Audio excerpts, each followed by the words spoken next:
Hello students, welcome to my YouTube channel Deepak एग्जामशाला। हम आपके लिए लेकर आए हैं 2025 से 2021 तक के हुए प्रश्न पत्रों की रिवीजन श्रृंखला। आज हम आपको 2025 में पूछे गए सेकंड सेट 822 बीबी सेट का रिवीजन करवाने वाले हैं। आपको हम एक सेट का रिवीजन इसके पूर्व वाले वीडियो में करवा चुके हैं। आप इन सभी प्रश्नों का अच्छे से रिवीजन करिए। तो आज हम आपको दूसरा बोर्ड पेपर का रिवीजन कराने चल रहे हैं। आप इन सब का रिवीजन अच्छे से करिए। आइए प्रश्न पर चलते हैं। तो आप लोगों से निवेदन है कि आप मेरे चैनल को लाइक करिए, शेयर करिए, सब्सक्राइब करिए, जिससे और भी बच्चों तक इस वीडियो से जो भी ज्ञान प्राप्त हो रहा है आप लोगों तक पहुँचे और आप लोग परीक्षा में 100% अंक प्राप्त कर सकें। आइए हम लोग प्रश्न पर चलते हैं। क्या लिखा है? एक परिमेय संख्या और एक अपरिमेय संख्या का योग होता है। तो एक परिमेय संख्या, एक परिमेय जोड़िए, परिमेय प्लस अपरिमेय का जोड़ जो है ये इसका रिजल्ट जो आता है अपरिमेय आता है। क्या आता है? अपरिमेय आता है। चाहे जोड़ रहे चाहे घटाव रहे, उसका रिजल्ट क्या आएगा? अपरिमेय आएगा। तो इसमें कौन सा ऑप्शन सही है? आपका डी ऑप्शन सही है। पहले में डी ऑप्शन सही है। दूसरे प्रश्न पर चलते हैं। दूसरा प्रश्न क्या लिखा है? संख्या 156 का अभाज्य गुणनखंड होगा। तो 156 का अभाज्य गुणनखंड हम लोग करते हैं। 156 गुणनखंड करिए तो क्या हो जाएगा? 2 से डिवाइड करिए, 2 7 14, 2 8 16, फिर 2 से 2 3 6, 2 9 18, फिर 3 से 3 1 के 3 3 3 9, फिर 13 से 1। तो क्या जा रहा है गुणनखंड? तो 156 बराबर आपका आया 2 गुणे 2 गुणे 3 गुणे 13। इसको सिंप्लीफाइड रूप में लिखेंगे 2 की खाते 2 गुणे 3 गुणे 13। इन सभी ऑप्शन में कौन सा ऑप्शन सही है? तो 2 गुणे 3 गुणे 13 तो गलत है। 2 की खाते 2 गुणे 3 गुणे 13, यही ऑप्शन आपका बी ऑप्शन सही है। तो सेकंड में कौन सा ऑप्शन सही है? सेकंड में बी ऑप्शन सही है। थर्ड क्वेश्चन पर चलते हैं। क्या लिखा है? यदि 3x + 5y अपान 3x - 5y = 7/3 है तो x अनुपाते y का मान होगा। तो कैसे करेंगे इसको? हम इसे लिखेंगे जल्दी से। 3x + 5y अपान 3x - 5y = 7/3। तिरछा गुणा आप कर लीजिए, इसका गुणा इसमें कर लीजिए, इसका गुणा इसमें करेंगे क्या जाएगा? 3 त्रिका 9x + 5 तिहाई 15 y बराबर 7 तिरिक 21x - 7 पचे 35y। तो क्या आ जाएगा आपका? 9x - 21x = -35y - 15y। तो क्या आ जाएगा आपका? 21 में से आप 9 में से 21 घटाएंगे तो -12x हो जाएगा = इसको आप ऐड करेंगे तो -50y आ जाएगा। और इसको आप माइनस से माइनस कैंसल आउट हुआ, x इधर कर लीजिए, y इधर ला दीजिए। 50 उधर है, 12 उधर भेजेंगे तो /12 हो जाएगा। तो क्या हो जाएगा? 2 छंग 12, 2 25 हमें 50 क्या आया? 25/6। x y क्या आया? 25/6। इसी को हम लोग क्या कहेंगे? x अनुपात y बराबर 25/6। तो आपका कौन सा ऑप्शन सही है? आपका देख रहे हैं यहाँ, देखिए आपका ऑप्शन ए सही है। इसमें कौन सा ऑप्शन सही है? A option. क्वेश्चन नंबर 4 पर चलते हैं। लिखा है समीकरण 3x² - 2x + 1/3 का विविक्तिकर होगा। तो विविक्तिकर निकालना है तो उसके लिए हम लोगों को ए का मान कितना है? ए का मान 3 है, बी का मान -2 है, सी का मान 1/3 है। तो विविक्तिकर इक्वल क्या हो जाएगा? विविक्तिकर हो जाएगा b² - 4ac। इसी का मान निकाल लीजिए। तो b का मान कितना है? -2 का होल स्क्वायर -4 × 3 × 1/3। 3 से 3 कट गया, -2 का वर्क करेंगे तो 4 आएगा। 4 -4 = 0। इसका विविधकर क्या आ रहा है? 0 आ रहा है। तीन सभी ऑप्शन में से कौन सा ऑप्शन सही है आपका? आपका ऑप्शन ए सही है। इसमें कौन सा ऑप्शन सही हुआ? आपका ए ऑप्शन सही हुआ। आइए क्वेश्चन नंबर 5 पर चलते हैं। लिखा है निम्नलिखित सारणी का माध्य होगा। वर्ग अंतराल आपको दिया गया है और बारंबारता दी गई है। इसका माध्य होगा पूछा है। तो हम लोग आते हैं, पहले हम लोग वर्ग अंतराल वाला कॉलम बना लेंगे, फिर वर्ग चिन्ह कैसे निकालते हैं, इन दोनों अंकों को जोड़कर आप आधा कर दीजिए। 2 4 6, 6 का आधा 3, 6 4 10, 10 का आधा 5, 8 6 14, 14 का आधा 7, 10 8 18, 18 का आधा 9, और 10 12 22, 22 का आधा 11। और बारंबारता आपको दी गई है, 2 2 लिख लीजिए, 4 4 लिख लीजिए, 7 दिया है 7 लिख लीजिए, 3 दिया गया है 3 लिख लीजिए, और 4 दिया तो 4 लिख लीजिए। और इसको जोड़े हम लोग, 4 2 6, 6 7 13, 3 16, 4 20 आ गया। अब हम लोग एफ आई गुणे एक्स आई करेंगे और इसको जोड़ करके यहाँ लिखेंगे। 3 दूनी 6, 5 चौक 20, 7 सता 49, 9 तिरिक 27, और 11 चौक 44। आप जोड़िए तो क्या आ जाएगा, 9 6 15, 15 7 22, 22 4 26 के 6, हासिल आवा 2, 4 2 6, 6 2 8, 4 12, 12 2 14, 146 कितना आ गया, 146 आ गया। अब क्या करेंगे, माध्य बराबर होता है sigma F I x I upon sigma F I. तो क्या हो जाएगा, सिग्मा इसका मान तो 146/20, तो क्या हो जाएगा, 20 का पहाड़ा 146 में पढ़ेंगे तो 20 सत्ते 140, 6 बचा दशमलव बढ़ाएंगे 60 हो जाएगा, 20 तिहाई 60, 7.3 आ रहा है। तीन सभी ऑप्शन में कौन सा ऑप्शन सही है, तो 6 आ रहा है, 6.3 7, 7.3, तो आपका डी ऑप्शन सही है। इस वाले में क्या ऑप्शन सही है, डी ऑप्शन सही है। आइए हम लोग अगले क्वेश्चन पर चलते हैं। क्वेश्चन नंबर 6 पर लिखा है त्रिभुज ABC में DE समांतर BC इस प्रकार है कि AD बराबर 105 सेंटीमीटर, AD का मान दिया 105 सेंटीमीटर, DB का मान 3 सेंटीमीटर और AE का मान 2 सेंटीमीटर। तो AC का मान आपको बताना, ध्यान रहे EC का नहीं, हम लोग EC का मान निकालेंगे, फिर AE और AC को जोड़ लेंगे, EC जोड़ लेंगे तब AC का मान प्राप्त होगा। इसमें सावधानी थोड़ा बरतेंगे, नहीं तो क्वेश्चन तुरंत गड़बड़ होता है। तो आइए हम लोग करते हैं। तो लिखा है, देखिए इसको आप, चूँकि DE समांतर BC, इसलिए थेल्स प्रमेय लगाइए। क्या होती है, AD बटे BD इक्वल टू AE बटे CE। अब इसमें सब वैल्यू रख करके हम लोग मान निकाल लेते हैं। तो क्या आ जाएगा, AD का मान कितना है 1.5, BD का मान कितना है 3 इक्वल टू AE का मान कितना है 2, और CE का मान नहीं मालूम है तो इसको निकालना है, तो ऐसे कर लीजिए। क्या हो जाएगा, 1.5 गुणे CE इक्वल टू 3 दूनी 6, तो CE बराबर कितना हो जाएगा 6/1.5। तो क्या हो जाएगा, CE का मान आपका आया, आप भाग देंगे तो दशमलव हटाने के लिए आप 10 ऊपर नीचे गुणा करेंगे तो 60/15 हो जाएगा। 15 के 15, 15 चौका 60। CE का मान कितना आया, 4 आ गया। CE का मान कितना आया, 4। लेकिन हमको क्या बताना है, हमको AC का मान बताना है। तो AC बराबर क्या है, AE प्लस CE। AE का मान कितना है 2 सेंटीमीटर और इसका 4 सेंटीमीटर, 4 2 6 सेंटीमीटर आपका मान आएगा। तो इसमें कौन सा ऑप्शन सही है, आपका A ऑप्शन सही है, A ऑप्शन आपका सही है। अगले क्वेश्चन पर चलते हैं। लिखा है बिंदुओं 2, 3 और 4, 1 के बीच की दूरी होगी।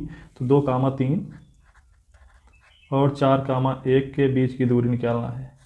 तो दूरी सूत्र लगाएंगे हम लोग, x2 माइनस x1 का whole square plus y2 minus y1 का होल स्क्वायर। क्या हो जाएगा, अंडर रूट, इसको आप x1 y1 मान लीजिए, इसको x2 y2 मान लीजिए। तो क्या हो जाएगा, x2 का मान 4 है, x1 का मान 2 है, तो 4 माइनस 2 का स्क्वायर प्लस y2 का मान 1 है, y1 का मान 3 है, तो 1 माइनस 3 का होल स्क्वायर। क्या हो जाएगा आपका, 4 में से 2 गए, 2 का होल स्क्वायर प्लस माइनस 2 का होल स्क्वायर। क्या हो जाएगा, 2 का वर्ग 4 माइनस 2 का वर्ग 4, 4 4 8, कितना आ गया, 8 आ गया। इसको हम लोग क्या लिखेंगे, 2√2। तो कौन सा ऑप्शन सही है आपका, इसमें लिखा है 2 मात्रक, 2√2 मात्रक, तो यही ऑप्शन आपका B ऑप्शन सही है। तो इसका कौन सा ऑप्शन सही है, B ऑप्शन सही है। अगले क्वेश्चन पर चलते हैं। लिखा है यदि द्विघात समीकरण 3x² minus 12x plus m equal to 0 के मूल बराबर हैं तो m का मान होगा। तो आप लिखेंगे 8वें का हल, चूँकि मूल बराबर हैं इसलिए B square minus 4ac equal to 0। हम लोग जब भी मूल बराबर रहेगा बी स्क्वायर माइनस 4ac को 0 के बराबर करके और जो द्विघात समीकरण दिया गया उसमें से ए बी सी का मान निकाल लेंगे। तो ए का मान 3 है, बी का मान -12 है और सी का मान m है। तो आप रखिए बी का मान -12 का होल स्क्वायर माइनस 4 इंटू ए का मान 3 और सी का मान m बराबर 0। तो 12 का वर्ग करेंगे तो 144 आएगा और minus 4 3 12 m equal to 0। -12 m equal to -144, ये कट गया तो m बराबर कितना आया 144/12। तो m का मान कितना आया 12। m का मान कितना आ गया, ये 12 आ गया। इसमें से कौन सा ऑप्शन सही है आपका? आपका ऑप्शन सी सही है। कौन सा ऑप्शन सही है? सी ऑप्शन सही है। आइए अगले क्वेश्चन पर चलते हैं।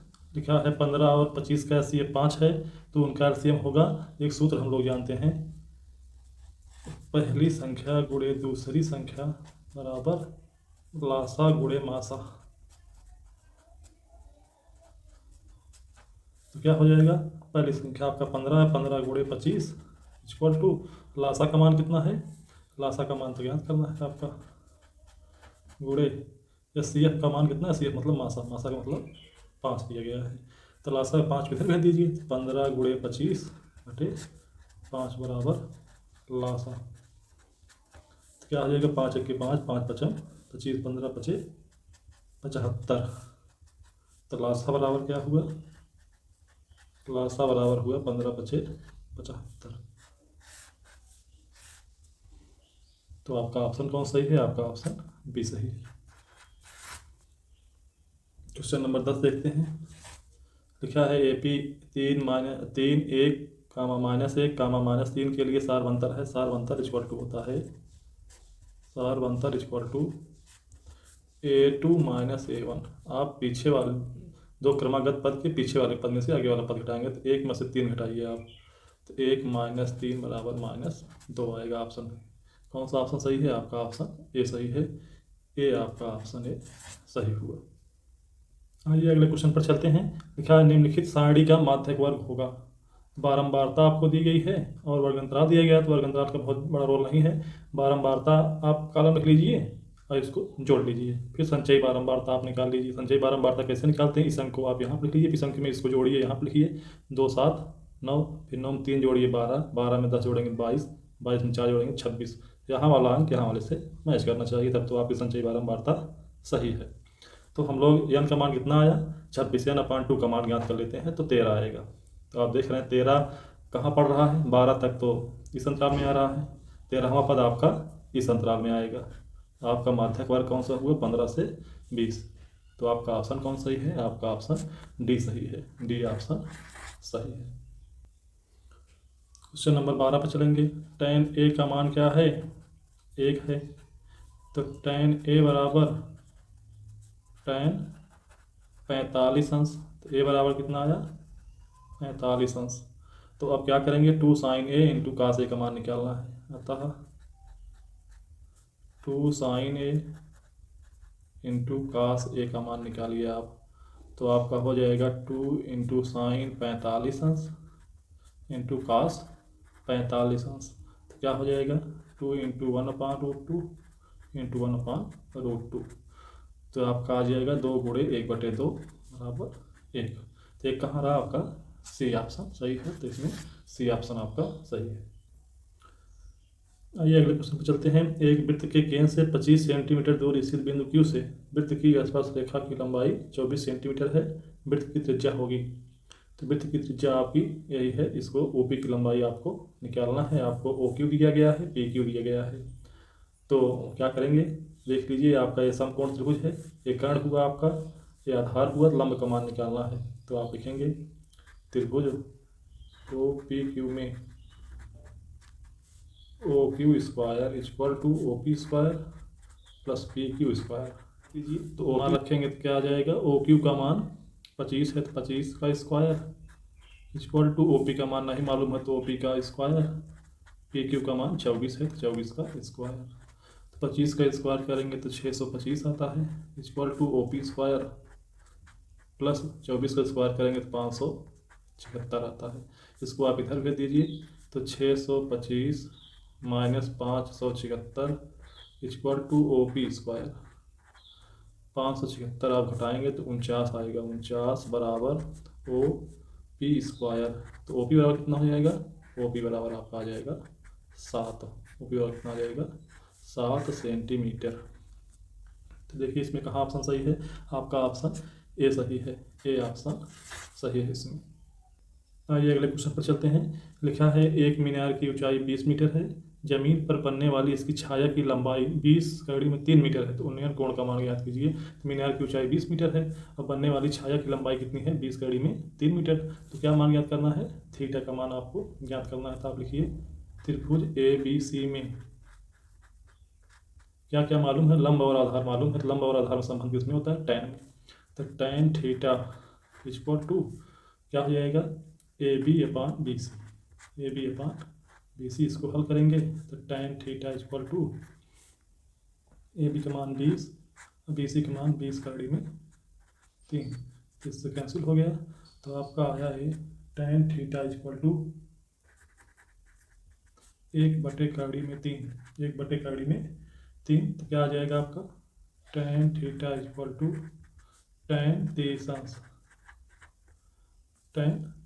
तो आपका थीटा इक्वल टू कितना आया? थीटा इक्वल टू आपका आ गया 30। तो थीटा का मान क्या आया? 30। ए ऑप्शन आपका सही है। आइए अगले क्वेश्चन पर चलते हैं। क्या है? लिखा है 14 सेंटीमीटर त्रिज्या के एक वृत्त का एक चाप उसके केंद्र पर 30 अंश का कोण बनाता है। संगत त्रिज्यखंड का क्षेत्रफल होगा। तो 4 ऑप्शन दिए गए हैं। चारों ऑप्शन में से कौन सही होगा? तो इसमें हम लोग बता नहीं पाएंगे, इसको बिना हल किए हम लोग नहीं कर सकते हैं। तो क्या आएगा? त्रिज्यखंड का क्षेत्रफल इक्वल टू क्या होता है? त्रिज्यखंड का क्षेत्रफल बराबर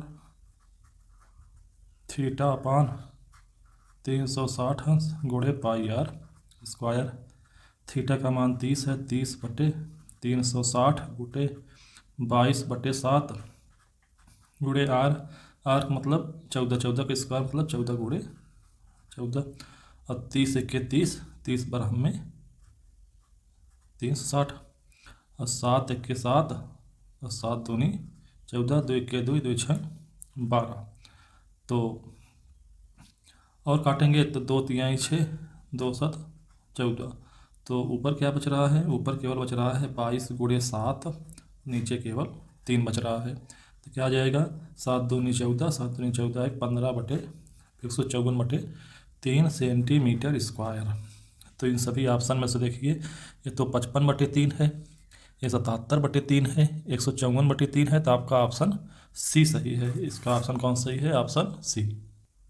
अगले क्वेश्चन पर चलते हैं। लिखा है जोकर टोपी का आकार होता है। यही जोकर वाली टोपी है जो बर्थडे में प्रयोग की जाती है। आप लोग बर्थडे का केक पहनकर काटते हो तो उस टोपी का आकार कैसा होता है? बेलनाकार, शंक्वाकार, त्रिभुजाकार, आयताकार। त्रिभुज के आकार का नहीं होता है। किसके आकार का होता है? शंकु के आकार का। तो ऑप्शन बी सही है इसमें। अगला कल्पित माध्य विधि और पग विचलन विधि सरलीकृत रूप हैं। तो अप्रत्यक्ष विधि, प्रत्यक्ष विधि, संयुक्त विधि, सरल विधि। कौन सा ऑप्शन सही है? प्रत्यक्ष विधि के क्या है? सरलीकृत रूप हैं। 18वां क्वेश्चन क्या कह रहा है? यदि कुछ प्रेक्षणों का माध्य 15 तथा माध्यिका 24 है तो बहुलक होगा। तो इसके लिए सूत्र होता है, आप देखिए, बहुलक बराबर क्वेश्चन नंबर कौन सा है? 18 बहुलक बराबर 3 माध्यिका माइनस 2 माध्य। क्या हो जाएगा? माध्य का मान 15 दिया गया है और माध्यिका का मान 24। तो क्या हो जाएगा? 3 गुणे 15 माइनस 2 गुणे 24। 2 गुणे माध्यिका का मान कितना है? 24। तो यहाँ काटेंगे 24 लिखेंगे और माध्य का मान कितना है? 15 है। तो 24 3 72 माइनस 15 दूना 30। इसको आप हल करेंगे, कितना आ रहा है? 42 आएगा। कितना आएगा? 42। तो इसमें कौन सा ऑप्शन सही है? तो आपका ऑप्शन डी सही है। कौन सा ऑप्शन सही है? डी, 42 आएगा आंसर इसका। आइए अगले प्रश्न पर चलते हैं। लिखा है एक पासे को एक बार फेंका जाता है तो एक सम संख्या प्राप्त होने की प्रायिकता क्या होगी? अगर एक पासा फेंका जाता है, क्वेश्चन नंबर 19 देखिए, एक पासा फेंका जाएगा तो प्रत्येक समष्टि में क्या आएगा? 1 आएगा, 2 आएगा, 3 आएगा, 4 आएगा, 5 आएगा, 6 आएगा, इससे ज़्यादा परिणाम नहीं प्राप्त होते हैं। तो यानी यस का मान क्या हो गया, 6 हो गया। Number of element in yes, मतलब यस में अवयवों की संख्या 6 है। अब आपसे क्या पूछ रहा है, सम संख्या आने की प्रायिकता। तो सम संख्या कितनी होती है, इन 6 संख्याओं में आपकी होती है 2, 4, 6। तो यानी ई बराबर क्या हो गया, इसी को यानी ई कहते हैं नंबर ऑफ एलिमेंट इन सम संख्या क्या हो जाएगा, 3। तो प्रोबेबिलिटी क्या हो जाएगी, तो सम संख्या होने की प्रायिकता, सम संख्या होने की प्रायिकता बराबर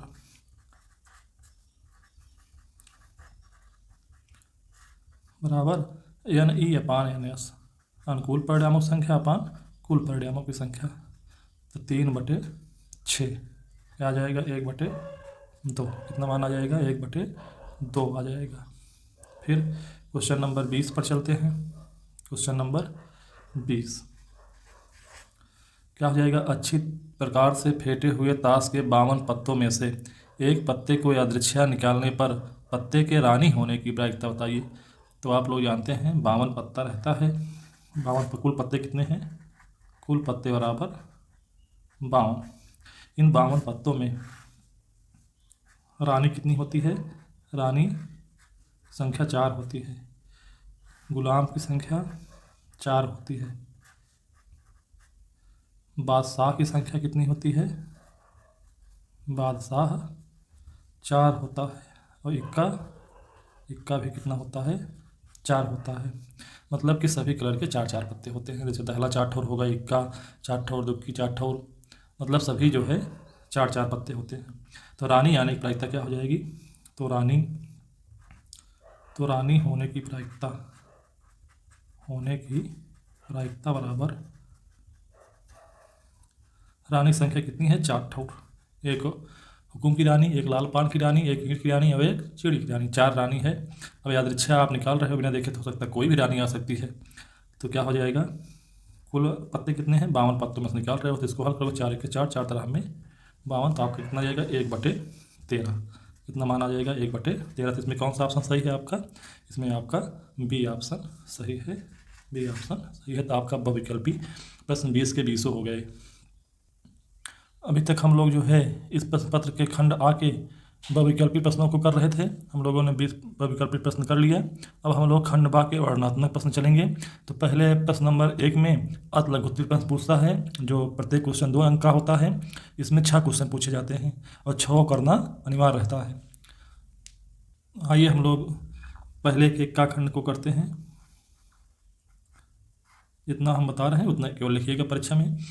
लिखा है, एक लंबवृत्तीय शंकु की ऊंचाई तथा आधार का व्यास क्रमशः, ऊंचाई जो है 48 सेंटीमीटर है और व्यास जो है 28 सेंटीमीटर है। तो शंकु का आयतन ज्ञात कीजिए। तो जो पहले आप एक शंकु बना लीजिए, ये परीक्षा में बनाना बहुत आवश्यक होता है। एक शंकु हम लोग बना लिए, इसका व्यास कितना है, व्यास आपका 28 सेंटीमीटर है और इसकी ऊंचाई जो है, ऊंचाई 48 सेंटीमीटर है। तो इसकी त्रिज्या कितनी हो जाएगी, त्रिज्या इसकी 14 सेंटीमीटर हो जाएगी। तो आप लिखिए दिया है, जो दिया है लिख लीजिए, दिया है शंकु की ऊंचाई 2 नंबर क्वेश्चन है तो हम लोग 2 नंबर लायक लिखेंगे। ऊंचाई बराबर कितना है, 48 सेंटीमीटर। व्यास कितना दिया गया है, आधार का व्यास आप भी लिखेंगे, आधार का व्यास बराबर 28 सेंटीमीटर। तो त्रिज्या क्या हो जाएगी, त्रिज्या आर बराबर 14 सेंटीमीटर। अब हम लोग इसका आयतन निकालना है। अतः शंकु का आयतन बराबर 1/3 पाई आर स्क्वायर एच। क्या हो जाएगा, 1/3 गुणे 22/7, आर स्क्वायर मतलब कि 14 गुणे 14 गुणे एच का मतलब 48। अब आप इसको हल कर लीजिए। तो 7 1 के 7, 7 दूनी 14, 3 1 के 3, 3 16 में 48 और सबका आप गुणा कर लीजिए। क्या हो जाएगा, 22 दूना 44 गुणे 14 गुणे 16। तो क्या हो जाएगा, 14 गुणा पहले करिए, 14 चौका 56, तो 6 हासिल हुआ 5, 14 चौका 56, 56 5 61 गुणे 16 कर लीजिए। तो आपका क्या आ जाएगा, 16 छक्का 96, 6 हासिल हुआ 9, 16 के 16, 16 9 25, 16 छक्का 96 तो 98, तो 9856 सेंटीमीटर क्यूब आएगा इसका आयतन। कितना आ जाएगा इसका आयतन, 9856 सेंटीमीटर क्यूब। ये आपका हल हुआ। अगले प्रश्न पर चलते हैं। लिखा है भाज्य गुणनखंड विधि द्वारा 96 और 404 का एचसीएफ ज्ञात कीजिए।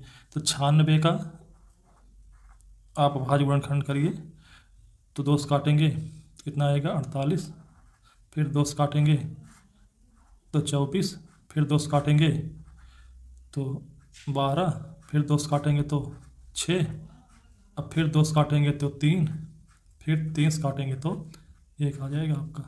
फिर 404 का आप अभाज्य गुणनखंड करिए, 2 से काटेंगे तो 2 दूनी 4, 2 दूनी 4, फिर 2 से काटिए कितना आ जाएगा 101, फिर 101 से काटिए 1 आ जाएगा। तो आप इस प्रकार से देख रहे हैं 96 का गुणनखंड क्या रहा है, 2 गुणे 2 गुणे 2 गुणे 2 गुणे 3, और 404 का क्या रहा है, 2 गुणे 2 गुणे 101। तो अगर हम लोग मासा ज्ञात करेंगे, मासा मतलब एचसीएफ, एचसीएफ जिसको आप कहते हो उसी को आप हिंदी में मासा कहते हो। तो मासा क्या होता है, दोनों में कॉमन गुणनखंड, तो एक गुणनखंड 2 कॉमन है, अगला गुणनखंड भी 2 कॉमन है, तो 2 दूनी 4 हुआ। एलसीएम क्या होगा इसका, एलसीएम भी निकाल लीजिए, इसको आप लोग लासा कहते हो। तो क्या आ जाएगा, पहले कॉमन वाला हम चीज लिखते हैं 2 गुणे 2, अब जो बचा है उसको लिख लीजिए, 1 2 इसमें कम लिखे हैं, तो क्या हो जाएगा 3 ठोर 2 लिखिए, और 1 3 और 101 हम लोग इसका गुणा करेंगे तो क्या आ जाएगा, 2 दूनी 4, दूनी 8, दूनी 16, दूनी 32, 32 दिएंगे 96, कितना आ जाएगा 96 गुणे 101। और हम लोग इसका गुणा करेंगे 96 में 196, 96 आ जाएगा। तो क्या हुआ आपका आंसर हुआ। इसमें आप दोनों चीज़ सीख लिए। अगले क्वेश्चन पर चलते हैं। लिखा है बिंदुओं -1, 7 और 4, -3 को मिलाने वाले रेखाखंड को 2:3 के अनुपात में विभाजित करने वाले बिंदु के निर्देशांक ज्ञात कीजिए। तो विभाजित करने वाले बिंदु का निर्देशांक आप ज्ञात करेंगे तो क्या हो जाएगा, ये आपका ए है, ये आपका क्या है बी है। ए का निर्देशांक कितना है -1, 7, अब बी कितना है 4, -3। ये क्या हुआ आपका x1 y1, ये क्या है आपका x2 y2, और एक बिंदु आपका P है जो इसको 2:3 के अनुपात में डिवाइड कर रहा है। तो 2 m1 का मान हुआ और 3 क्या हुआ m2 का मान हुआ। ये सब चीज़ आप दर्शा लेंगे परीक्षा में। परीक्षा में दर्शाने के बाद इसके बाद हम लोग क्या लिखेंगे, ज़्यादा नहीं लिखना है, अंतः विभाजन सूत्र से, अंतः विभाजन सूत्र से आप विभाजन सूत्र लिखेंगे, 1 नंबर उचित मिल जाएगा। अंतः विभाजन सूत्र से, सूत्र जिसमें लगे आप जरूर लिखिए। तो क्या हो जाएगा, बिंदु P का निर्देशांक, बिंदु P का निर्देशांक बराबर क्या हो जाएगा सूत्र, m1 x2 plus m2 x1 अपान m1 प्लस m2 कामा m1 y2 plus m2 y1 अपान m1 प्लस m2। क्या हो जाएगा, m1 का मान 2, x2 का मान 4 प्लस m2 का मान 3, x1 का मान -1, सावधानी पूर्वक रखेंगे, 2 + 3, m1 m2 का मान 2 + 3 हो जाएगा। m1 y2, m1 का मान 2 इंटू y2 का मान -3, अब प्लस m2 का मान 3 और y1 का मान 7 अपान 2 + 3। क्या हो जाएगा, 4 दूनी 8 और 3 × 3 बटे 5 कामा 2 × 3 = 6 -6 और 7 × 3 = 21 + 21 बटे 5। तो क्या हो जाएगा, 8 में से 3 घटाएंगे तो 5 आएगा, 5/5 कामा -6 + 21 कितना हो जाएगा 15, कितना जाएगा प्लस का 15/5 हो जाएगा। अब आपका हो जाएगा ये 1 कामा 5 के 5 5 3 15, ये आपका आंसर हुआ। इतना ही लिखना है। अगले क्वेश्चन पर चलते हैं। लिखा है क्या दिया गया है, दिया है sin अल्फ़ा = 1/2। तो sin अल्फ़ा = क्या हो जाएगा, sin 30 अंश, अल्फ़ा = कितना हुआ 30 अंश हुआ, कितना हुआ 30 अंश, तथा cos बीटा = 1/2। तो cos बीटा = क्या हो जाएगा, cos 60 अंश। तो बीटा = 60 अंश, बीटा = क्या हो गया 60 अंश। तो अतः अल्फ़ा प्लस बीटा का मान क्या हो जाएगा, अल्फ़ा प्लस बीटा = 30 अंश प्लस 60 अंश बराबर 90 अंश। क्या हो जाएगा 90 अंश, आपका आंसर हुआ। एक एक में हम लोग इतना लिखने से ही 2 नंबर प्राप्त हो जाएगा। 1 नंबर इससे निकलेगा, 1 नंबर इससे निकलेगा, 2 नंबर आपका हो जाएगा। तो हम लोग आगे बढ़ते हैं। क्या लिखा है अगला क्वेश्चन, अंगा देखिए, बिंदु P - 6, 8 का मूल बिंदु से दूरी ज्ञात कीजिए। तो मूल बिंदु का निर्देशांक 0, 0 होता है, और जो आपका बिंदु दिया गया है उसको यहाँ पर लिख लेंगे P।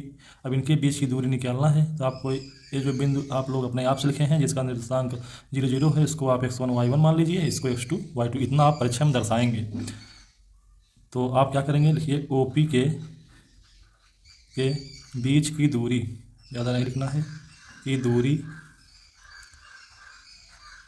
बराबर √ दूरी सूत्र लगाइए, x2 - x1 का whole square plus y2 - y1 का होल स्क्वायर। क्या हो जाएगा √ x2 का मान कितना है -6 - 0 का होल स्क्वायर प्लस y2 का मान 8 - 0 का होल स्क्वायर। क्या हो जाएगा आपका -6 का आप वर्ग करिए प्लस 8 का वर्ग, क्या आ जाएगा आपका, ये आपका आ जाएगा -6 का वर्ग 36 और 8 का वर्ग 64। क्या हो जाएगा √100, इसका मान क्या आएगा 10 इकाई, 10 इकाई। इतना ही लिखना है, ये आपका 2 नंबर रिजर्व हो गया।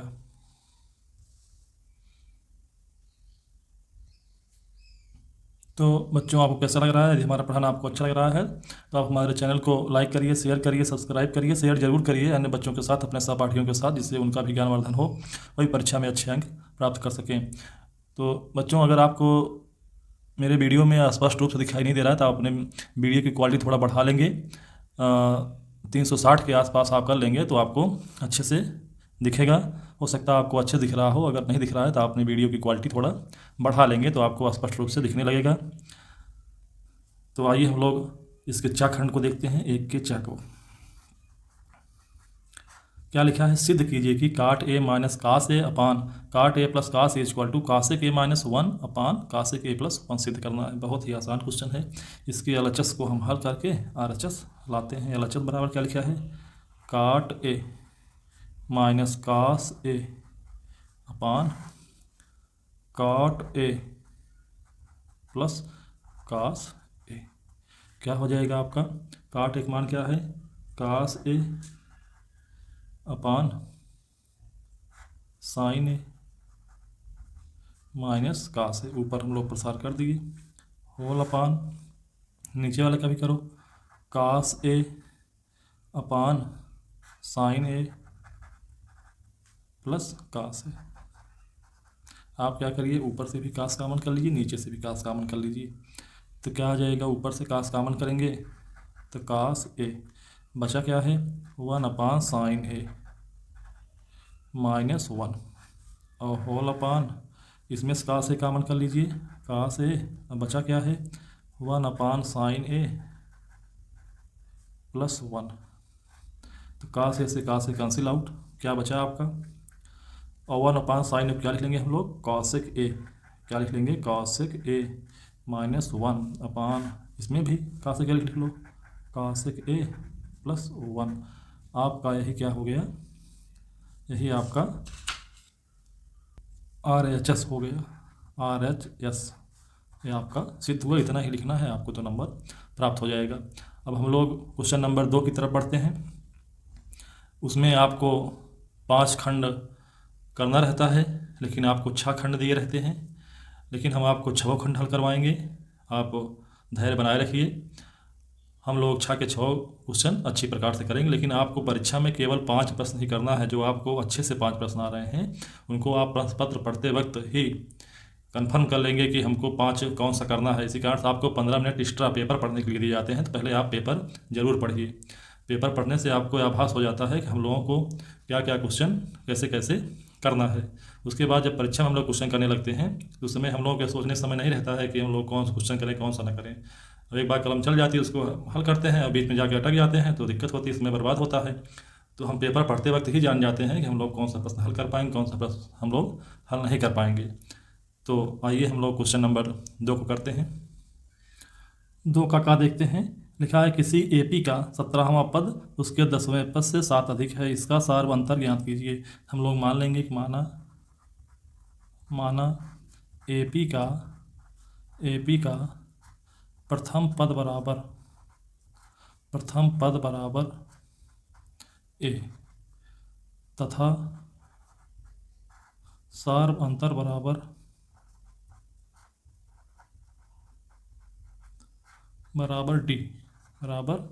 D। प्रश्नानुसार क्या दिया गया है,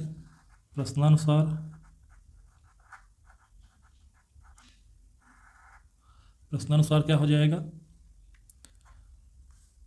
17वां पद कह रहा है, 17वां पद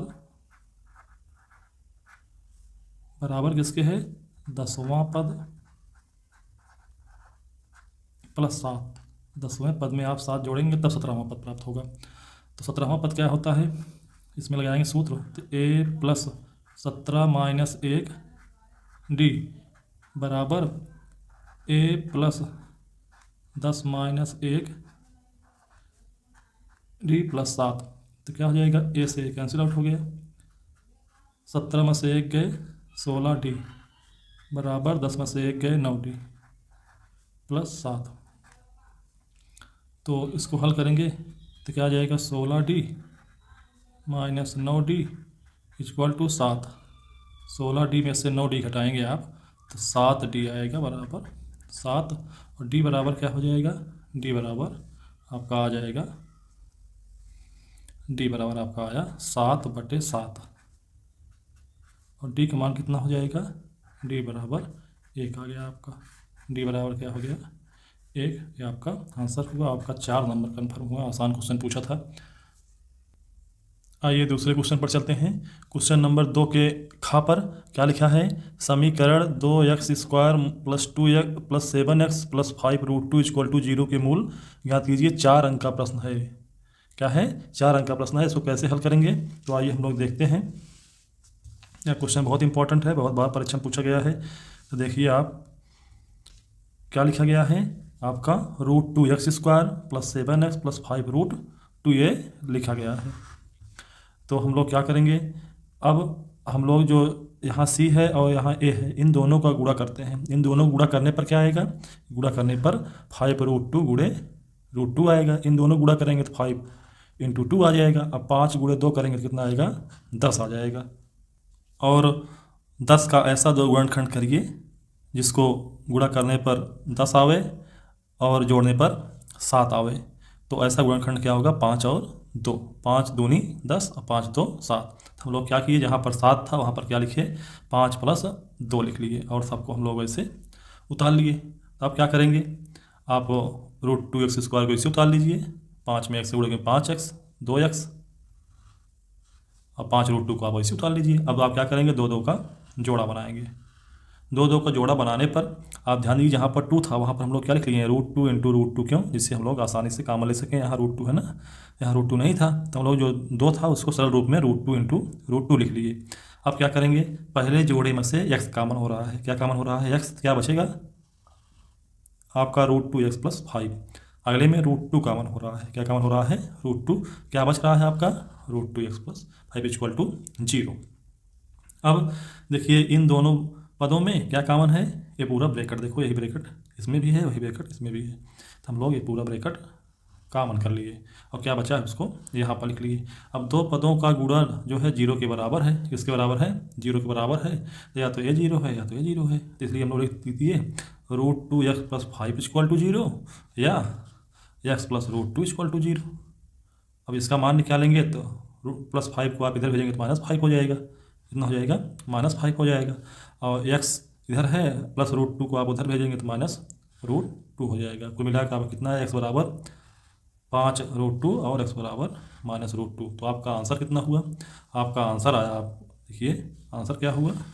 आपका आंसर आ गया √5 √2 -√2। ये आपका हल हुआ। तो आपको देखिए कितने सरल तरीके से आपको 4 नंबर मिल जाएगा। केवल इतना ही लिखना है परीक्षा में। ज़्यादा आप परेशान होंगे तो क्वेश्चन गलत हो जाएगा और आपका 4 नंबर का नुकसान होगा।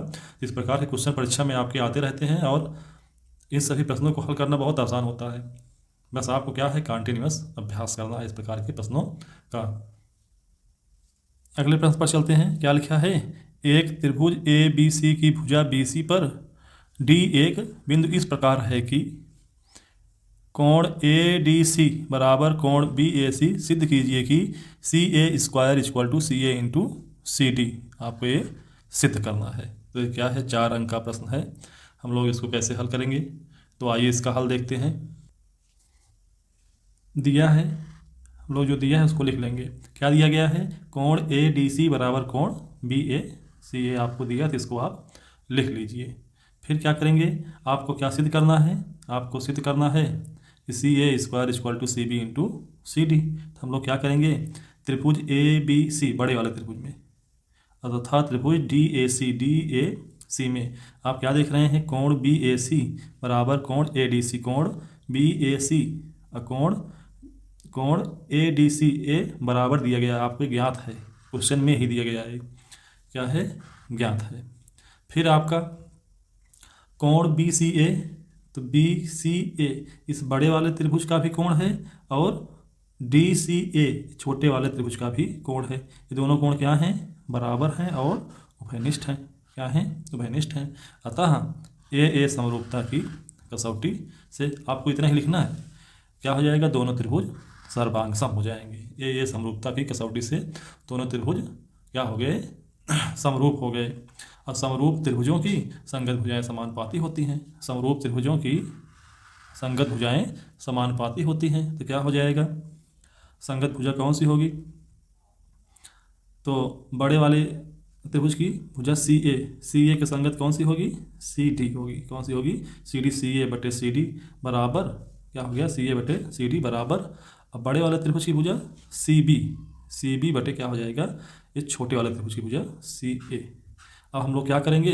तिरछा गुणा कर लेंगे। तिरछा गुणा करने पर CA × CM करेंगे तो CA × CA बराबर क्या आ जाएगा? और CD का गुणा CB में करेंगे तो CD × CB हो जाएगा। इस प्रकार से CA × CA करेंगे, CA का होल स्क्वायर आ जाएगा और CB × CD आपका क्या हो जाएगा? ये आपका प्रूफ हो जाएगा। तो आपका हल में इतना ही लिखना है। तो आपका 4 नंबर क्या हो गया? ये कन्फर्म हो गया। तो हम लोग इस प्रकार के क्वेश्चन को इसी प्रकार से करेंगे। हम लोगों को ज़्यादा दिमाग लगाने की ज़रूरत नहीं है। अगले क्वेश्चन पर चलते हैं। घाखंड पर इसके एक चतुर्भुज ABCD किसी वृत्त के परिगत खींचा गया है। सिद्ध कीजिए कि AB + CD बराबर AD + BC। आपको ये सिद्ध करना है।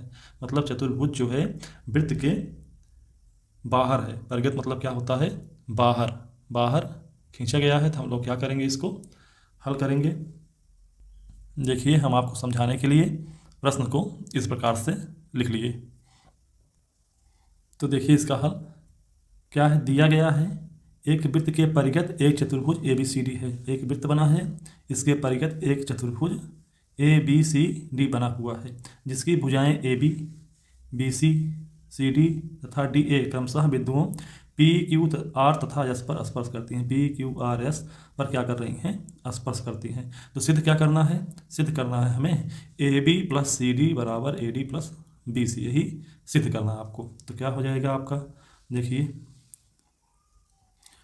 चूंकि बिंदु ए बाह्य बिंदु है, बिंदु ए क्या है? बाह्य बिंदु है इस वृत्त का, और इस बाह्य बिंदु से दो स्पर्श रेखाएं ए पी तथा ए एस खींची गई हैं। तो ए पी और ए एस की जो लंबाई है बराबर होगी। क्यों बराबर होगी? चूंकि वृत्त के किसी बाह्य बिंदु से खींची गई स्पर्श रेखाओं की लंबाई समान होती है। क्या होती है? समान होती है। तो ए पी बराबर क्या हो गया? ए एस, समीकरण 1। इसी प्रकार से बिंदु बी बाह्य बिंदु है, बिंदु बी भी क्या है? बाह्य बिंदु है, और इससे दो स्पर्श रेखाएं खींची गई हैं, इनकी भी लंबाई क्या होगी? बराबर। तो क्या हो जाएगी? बी पी बराबर बी क्यू। बी पी बराबर क्या हो गया? बी क्यू, समीकरण 2। इसी प्रकार से बिंदु सी बाह्य बिंदु है, तो बिंदु सी बाह्य बिंदु है, तो जो सी क्यू और सी आर है क्या हो जाएगा? बराबर। सी क्यू बराबर सी आर। इसी प्रकार से बिंदु डी की चर्चा कर लेते हैं हम लोग। बिंदु डी भी बाह्य बिंदु है, तो इस प्रकार से जो डी आर और डी एस है क्या हो जाएंगे? बराबर हो जाएंगे। डी आर बराबर डी एस। समीकरण 1, 2, 3 तथा 4 को जोड़ने पर, जब जोड़ने की क्रिया की जाती है तो बायां पक्ष बाएं पक्ष में जुड़ता है, दाहिना पक्ष दाहिने पक्ष में। तो बाएं पक्ष में जो चीज़ लिखा है सब उसको एक तरफ लिखिए। तो A P B P C Q D R इधर लिख लिए, बराबर A S B Q C R और डी एस इधर लिख लिए। अब क्या हो जाएगा? A P plus B P, आपको क्या सिद्ध करना? ए बी लाना है। क्या लाना है? A B plus C D. तो A B plus C D कैसे आएगा? तो ए बी कैसे आएगा? ए पी और बी पी को जब जोड़ेंगे, तो इसलिए हम लोग ए पी और बी पी को साथ रख लिए, plus C Q plus D R, C Q plus D R बराबर ए एस के साथ हम लोग डी एस को रख लिए। ऐसा रखने से हम लोग क्या प्राप्त हो जाएगा? A S plus D S A D प्राप्त हो जाएगा। और जो बी क्यू और सी आर है उसको एक साथ रख लिए। अब आगे देखिए, चूँकि जो सी क्यू है वो सी आर के बराबर है, हम लोगों को इधर सी क्यू को काम नहीं है, इधर सी आर का काम है, क्योंकि सी आर में जब डी आर जुड़ेगा तभी सी डी प्राप्त होगा। तो हम लोग सी क्यू के स्थान पर क्या रख देंगे? सी आर रख दिए, और इसको ऐसे लिख लिए। और जहाँ सी आर था, अब बी क्यू के साथ क्या चाहिए? बी क्यू के साथ सी क्यू चाहिए, तो सी क्यू का मान कितना है? सी आर है। तो सी आर जहाँ पर वहाँ पर कर देंगे सी क्यू। अब हम लोग जोड़ लेते हैं A P plus B P, A P plus B P, A P plus B P plus C R plus D R क्या आ जाएगा? A P plus B P का मान ए बी आ जाएगा, और C R plus D R का मान सी डी आ जाएगा, A S plus D S का मान ए डी आ जाएगा, B Q plus C Q का मान बी सी आएगा। इस प्रकार से आपका इतना ही लिखने से ये आपका 4 नंबर कंप्लीट हुआ।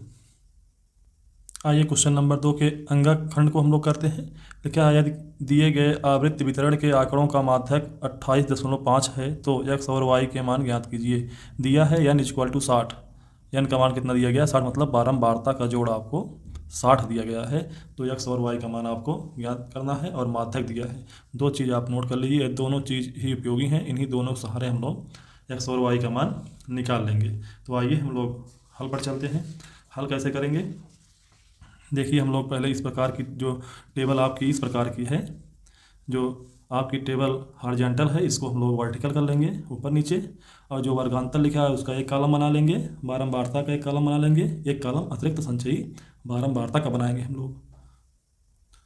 लोग संचयी बारंबारता निकाल लेते हैं। 5 का 5 ही आएगा, 5 में x जोड़ेंगे तो 5 प्लस x आ जाएगा, 5 प्लस x में 20 जोड़ेंगे तो 25 प्लस x आ जाएगा, अब 25 प्लस x में 15 जोड़ेंगे तो 25 15 40 प्लस x हो जाएगा, और 40 प्लस x में आप y जोड़ेंगे तो 40 plus x plus y, 40 plus x plus y में 5 जोड़ देंगे तो 45 प्लस x प्लस y। और इसका जोड़ कितना दिया गया है? इसका जोड़ हम लोगों को कितना आ रहा है, पहले इसको लिख लेते हैं, सिग्मा f। इसका मान निकाल लेते हैं, कितना आ जाएगा? 5, पहले आप अंक जोड़ लीजिए, 5 में 20 जोड़ेंगे 25, 25 15 40, 40 5 45, ये आपका आ जाएगा 45 प्लस x प्लस y। देखिए यहाँ वाला और यहाँ वाला मैच कर रहा है, मतलब आप सही क्रिया किए हैं। अब हम लोग प्रश्न में जो दिया है उसके सहारे से बढ़ना प्रारंभ करेंगे। तो देखिए दिया है क्या? दिया है n बराबर 60, n का मान 60 दिया है।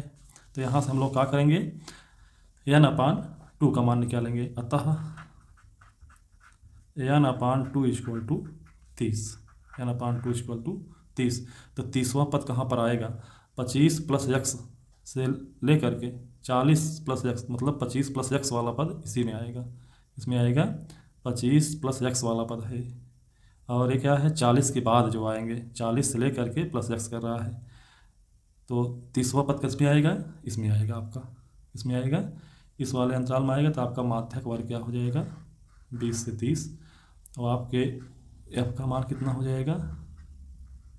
f का मान हो जाएगा, और इसके सामने इसके ऊपर वाला क्या हो जाता है? CF का मान हो जाएगा। ये क्या हो जाएगा? CF का मान।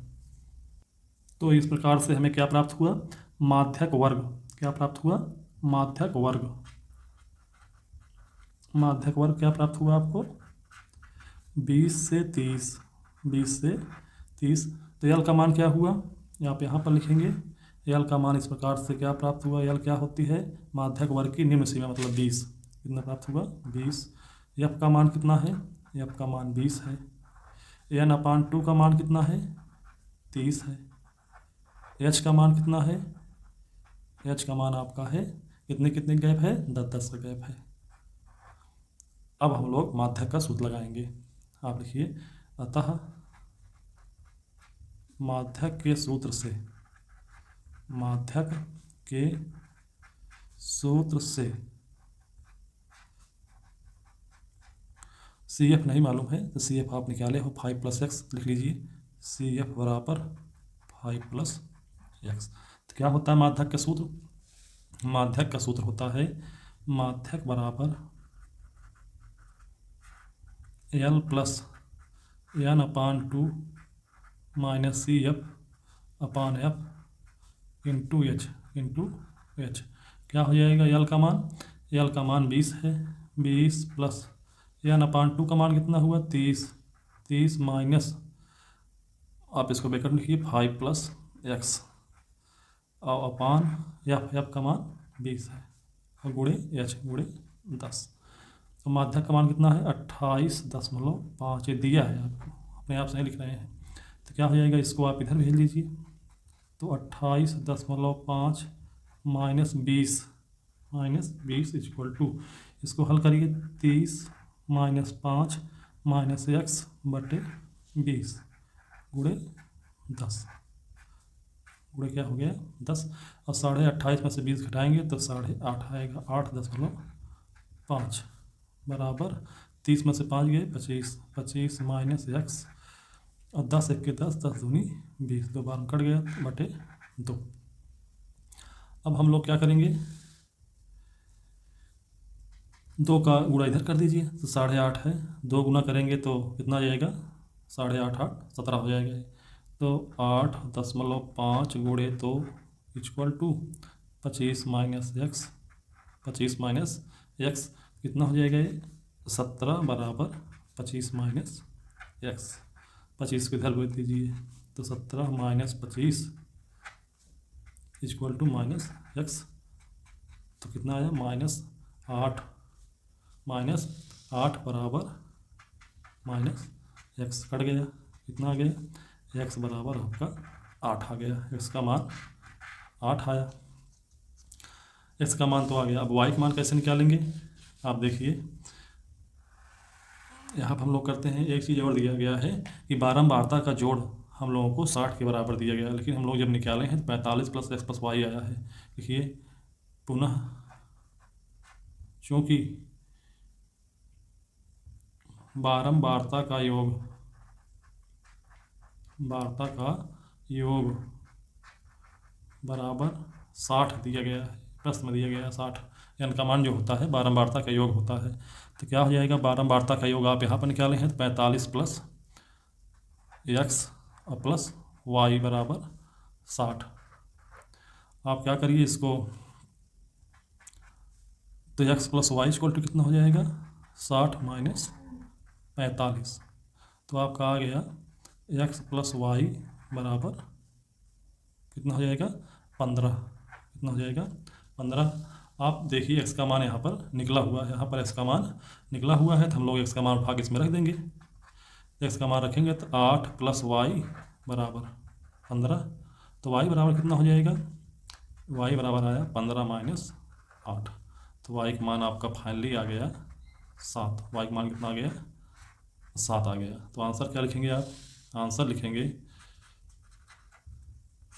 x बराबर 8 तथा y बराबर 7। ये आपका हल हुआ। बहुत ही बढ़िया प्रश्न है ये, पूरा प्रश्न आपका देखो पूरा हल हुआ। अगले प्रश्न पर चलते हैं। इसके चा खंड पर ये एक्स्ट्रा प्रश्न है, आप लोग 5 प्रश्न कर चुके हैं। अब हम लोग इसका एक्स्ट्रा पार्ट कर रहे हैं, इसको नहीं करना चाहिए। आप परीक्षा में केवल 5 ही प्रश्न करेंगे क्वेश्चन नंबर 2 से, लेकिन हम आपको एक्स्ट्रा क्वेश्चन भी करवा दे रहे हैं क्योंकि आपका रिवीजन क्लास है। तो रिवीजन में आप सभी प्रश्न किए रहिए, पता नहीं कौन सा प्रश्न आपकी परीक्षा में आ जाए। तो देखिए क्या लिखा है, किसी कारण 12 खराब पेन 132 अच्छे पेनों में मिल गए हैं। केवल देखकर यह नहीं बताया जा सकता है कि कोई पेन खराब है या अच्छा है। इस मिश्रण में से एक पेन यादृच्छा निकाला जाता है, बिना देखे ही निकाला जाता है। निकाले गए पेन के अच्छा होने की प्रायिकता ज्ञात कीजिए।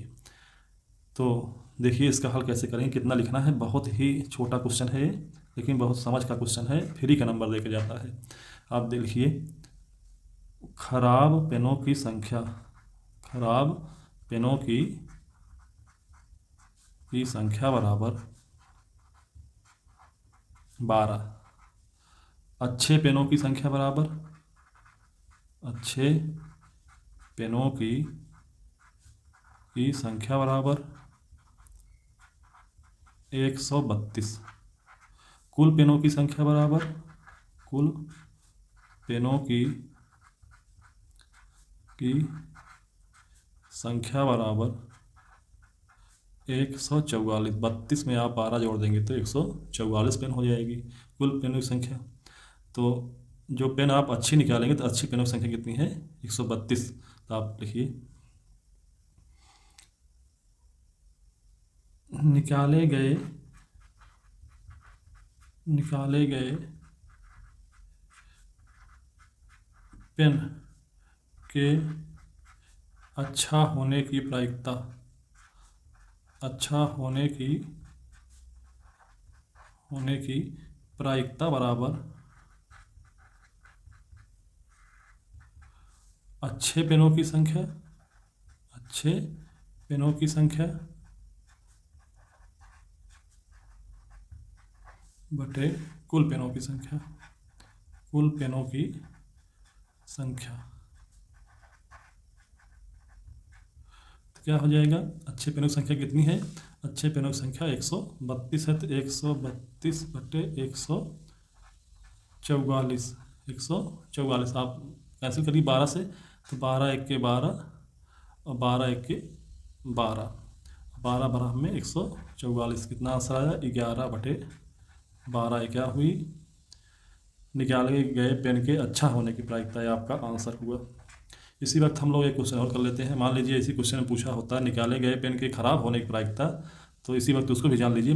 माना कि परीक्षा में नहीं पूछा गया लेकिन आप क्वेश्चन को पढ़िए। लिखिए, निकाले गए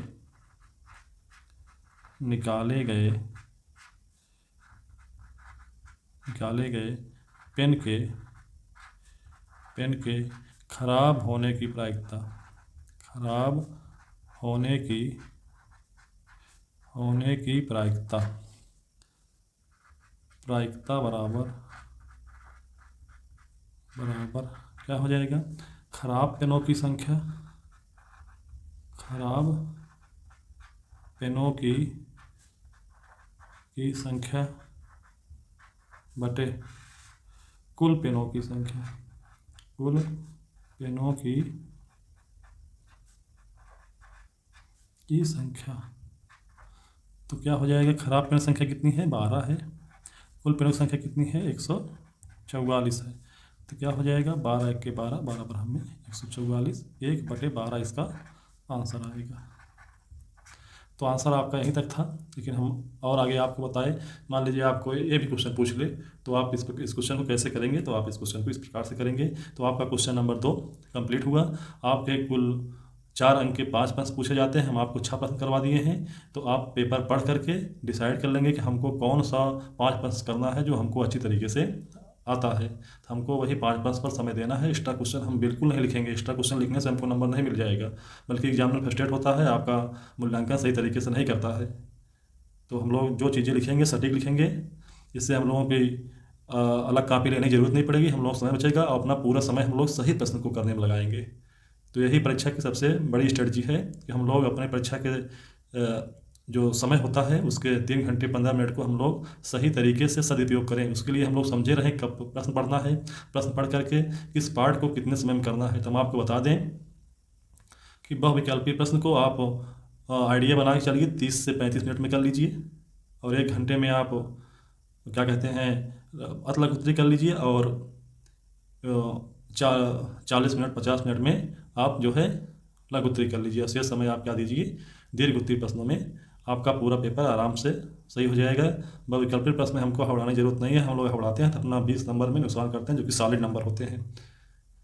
तो आइए हम लोग अगले प्रश्न पर चलते हैं। क्वेश्चन नंबर 3 जो आपके परीक्षा में 6 अंक के आते हैं, तो हम लोग देखते हैं। देखिए लिखा है 1 भिन्न 1/3 हो जाती है जब उसके अंश में से 1 घटाया जाता है, और यह 1/4 हो जाती है जब हर में 8 जोड़ दिया जाता है। भिन्न ज्ञात कीजिए। तो क्वेश्चन नंबर 6 नंबर क्वेश्चन आता है, इसमें अथवा करके भी है, वो भी 6 नंबर का है। तो इन दोनों में से एक क्वेश्चन आपको करना रहता है, लेकिन हम आपको दोनों क्वेश्चन करवाएंगे, और जिससे आप जो है परीक्षा में अच्छे अंक प्राप्त कर सकें। देखिए हल इसका तो क्या लिखा है, मान लीजिए आप भिन्न पूछा है, तो मान लीजिए माना भिन्न बराबर x/y, x क्या है इसका अंश है, y क्या है इसका हर है। तो प्रथम शर्त के अनुसार कह रहा है 1 भिन्न 1/3 के बराबर हो जाती है जब उसके अंश से 1 घटाया जाता है। तो भिन्न x/y है, उसमें से इसके अंश में से 1 घटाएंगे तो यह 1/3 के बराबर हो गई। तो हम लोग क्या किए, तिरछा गुणा कर लिए। तिरछा गुणा कर लेंगे तो 3 का गुणा इसमें हो जाएगा, y गुणा 1 में हो जाएगा। 3 गुणा इसमें करेंगे तो 3 गुणे x माइनस वाई हुआ 1 हुआ, इक्वल टू y गुणे 1 करेंगे तो आपका ये आ जाएगा। फिर 3 का गुणा x माइनस 1 करिए तो 3x माइनस 3 हो जाएगा बराबर y हो जाएगा। अब आप इसको थोड़ा और सरल करेंगे तो y को इधर ट्रांसफर कर लीजिए, 3x minus Y equal to कितना हो गया 3 हो गया। समीकरण आपका ये 1 बना। द्वितीय शर्त के अनुसार द्वितीय शर्त क्या कहती है कि वह 1/4 के बराबर हो जाती है जब हर में 8 जोड़ दिया जाता है। जब हर में आप 8 जोड़ेंगे तो 1/4 के बराबर हो जाएगी। तो क्या हो जाएगा, 4 से आप तिरछा गुणा करेंगे तो 4x हो जाएगा, y प्लस 8 का गुणा आप करेंगे तो y प्लस 8 हो जाएगा। तो फाइनली इसको और सरल करेंगे तो 4y को आप इधर बुला लीजिए, 4x minus Y equal to कितना हो जाएगा 8। अब समीकरण 1 एवं 2 को आप विलोपन विधि से हल करिए। किस विधि का प्रयोग किए हैं हम लोग, ये विलोपन विधि है, विलोपन विधि। तो इसको हम लोग हल करेंगे तो किसी एक पद का विलोपन करना रहता है। तो आप देखिए 3x minus Y equal to 3 लिख लीजिए, 4x minus Y equal to 8 लिख दिए। अब y का विलोपन करना है तो हम लोग क्या करते हैं, घटा कर ही विलोपन कर सकते हैं। यहाँ पर देखिए दोनों का चिन्ह समान है, तो हम लोग क्या किए, इसका चिन्ह बदल दिए। तो चिन्ह हम लोग कैसे बदलते हैं, नीचे वाले समीकरण को देखिए, जो उसमें नीचे वाले पद में जो चिन्ह लगा है उसकी विपरीत चिन्ह लगाना है। तो यहाँ प्लस लगा था तो हम लोग माइनस लगाए, माइनस लगा है प्लस लगाए, और प्लस लगा था तो माइनस लगाए। अब यही नीचे वाला चिन्ह इन सभी पदों का माना जाएगा। तो माइनस वाई था प्लस वाई में जुड़ेगा तो क्या हो जाएगा, कट जाएगा। और 3x में से 4x घटाएंगे तो माइनस x आएगा, 3 में से 8 घटाएंगे तो -5 आएगा। माइनस से माइनस कैंसिल आउट हुआ तो x इक्वल टू क्या आ गया 5 आ गया। x इक्वल टू कितना आ गया 5 आ गया। अब x इक्वल टू 5 समीकरण 1 में रख दीजिए। आप किस में रख दीजिए, जो समीकरण आपका 1 यहाँ पर है इसमें आप रख दीजिए। रखेंगे तो क्या हो जाएगा, समीकरण आपका 3x minus Y equal to 3 है, इसमें 5 रखिए तो 3 गुणे 5 माइनस वाई बराबर 3। 3 गुणे 5 15 हो गया, 15 माइनस वाई बराबर 3, तो माइनस वाई बराबर 3 माइनस 15 माइनस वाई बराबर -12। तो वाई का मान कितना आ गया 12 आ गया। तो आप आंसर क्या लिखेंगे, भिन्न पूछा था अतः भिन्न बराबर x/y, x का मान कितना है 5 है, y का मान कितना है 12 है। तो इस प्रकार से आपकी भिन्न कितनी आई 5/12 आ गई। यही आपका क्या हो गया आंसर हो गया। आइए हम लोग तीसरे का अथवा भाग देख लेते हैं। एक विमान अपने निर्धारित समय से 30 मिनट की देरी से चलता है। 1500 किलोमीटर की दूरी पर समय पर पहुंचने के लिए उसे अपनी चाल निर्धारित चाल से 250 किलोमीटर घंटा बढ़ानी पड़ती है। तो विमान की सामान्य चाल ज्ञात कीजिए। तो इसमें आप मान लीजिए कि माना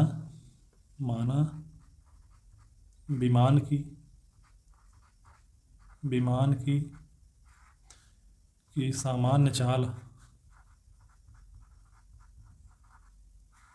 बराबर x किलोमीटर पर घंटा विमान की बढ़ी हुई चाल बराबर x प्लस 250 किलोमीटर पर घंटा।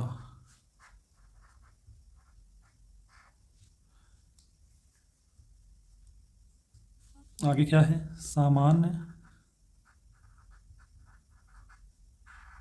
चाल से चलने पर लगा समय बराबर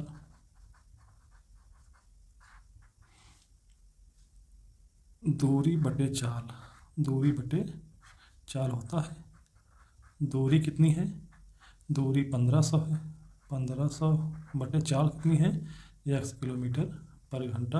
आपका ये घंटा समय लगा, इतना घंटा समय समान चाल पर लगा चल रहा है। और बढ़ी हुई चाल से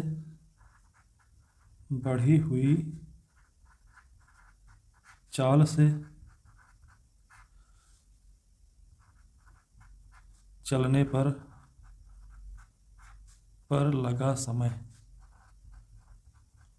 लगा समय बराबर वही सूत्र, दूरी बटे चाल। क्या हो जाएगा? दूरी कितनी है? 1500 है, अपान चाल कितनी है? x प्लस 250 घंटा। अब प्रश्न क्या कह रहा है? प्रश्न कह रहा है कि विमान अपने निर्धारित समय से 30 मिनट की देरी से चलता है। मतलब कि सामान्य चाल से चलने में लगा समय और बढ़ी हुई चाल से चलने में लगे समय में अंतर 30 मिनट का आ रहा है। तो आप लिखेंगे प्रश्नानुसार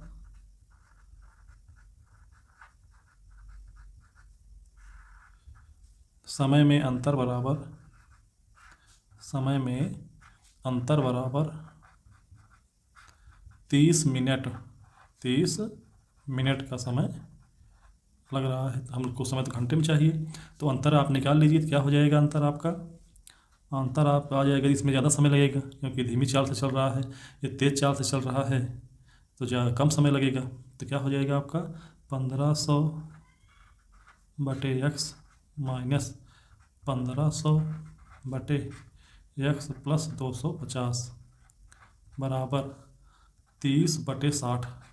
30 बटे 60 इसको हम लोग हल करेंगे तो क्या हो जाएगा?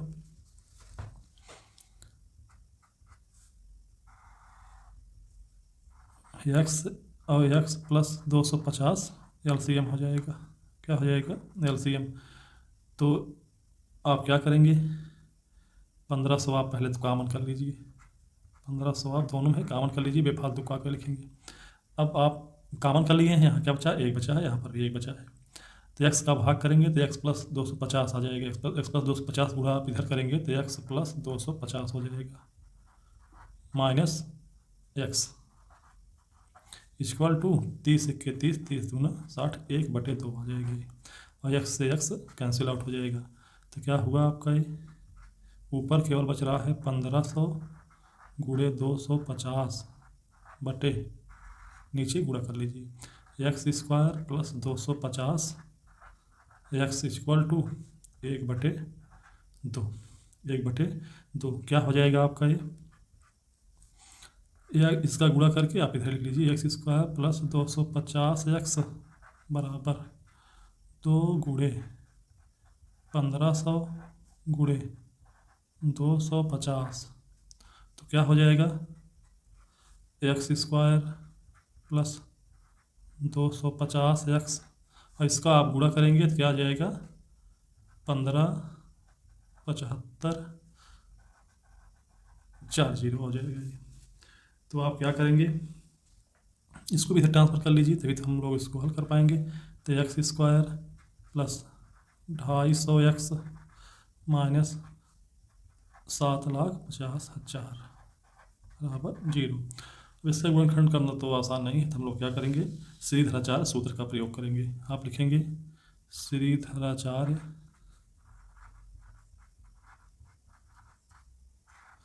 सूत्र से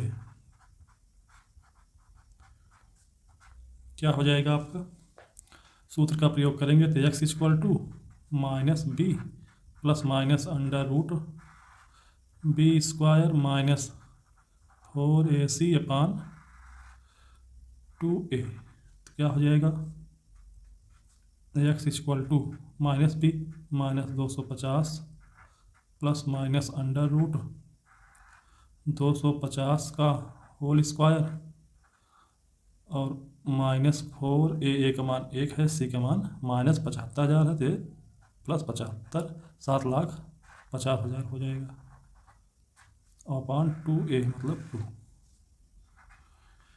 इसको हल कर लेंगे तो क्या आ जाएगा, x equal to minus 250 plus minus, आप इसका करेंगे तो आपका आ जाएगा 625 00 प्लस इसको करेंगे तो आपका आ जाएगा 75 चौका 300 300 ये हो जाएगा और 4 जीरो पीछे और लगा दीजिए 1 2 3 4, तो आपका फाइनली अपान 2। तो क्या हो जाएगा, इसको हल करेंगे और आगे तो x इक्वल टू आ जाएगा आपका minus 250 plus minus under root, ये आपका आ जाएगा 30 625 00 अपान 2। इसको हम लोग और हल कर लेंगे तो x इक्वल टू आ जाएगा माइनस 250 प्लस माइनस इसका वर्गमूल निकालेंगे तो 1750 आएगा। कितना आएगा, 1750/2। आप एक बार जोड़ लीजिए, एक बार घटा लीजिए, x बराबर माइनस 250 प्लस 1750/2 कामा माइनस 250, एक बार घटा लीजिए 1750/2। तो क्या आ जाएगा आपका, x बराबर, ये तो नेगेटिव मान आएगा, तो इसको हम लोग क्या करेंगे, इतना जो पोर्शन है आपका ये अमान्य है। क्या है, अमान्य है, क्योंकि किसी भी विमान की चाल ऋणात्मक नहीं आएगी। ये कितना जाएगा, 1500/2 बराबर कितना जाएगा, 750 किलोमीटर पर घंटा। ये आपकी आंसर हुआ। क्या हुआ आपका, ये आंसर हुआ। आइए क्वेश्चन नंबर 4 पर चलते हैं। लिखा है एक 80 मीटर चौड़ी सड़क के दोनों ओर आमने सामने समान ऊंचाई वाले 2 खंभे लगे हैं। तो 180 मीटर की जो सड़क है और 2 खंभे आपके लगे हैं जिनकी ऊंचाई क्या है, वाई मीटर है दोनों की। वाई मीटर इसकी है, वाई मीटर इसकी है। और क्या कह रहा है, खंभों के बीच सड़क पर स्थित किसी बिंदु से, इस सड़क पर कोई एक बिंदु P है से इन दोनों खंभों के शिखर के उन्नयन कोण 60 अंश और 30 अंश हैं। तो खंभों की ऊंचाई और खंभों के से बिंदुओं के बीच की दूरी आपको ज्ञात करना है।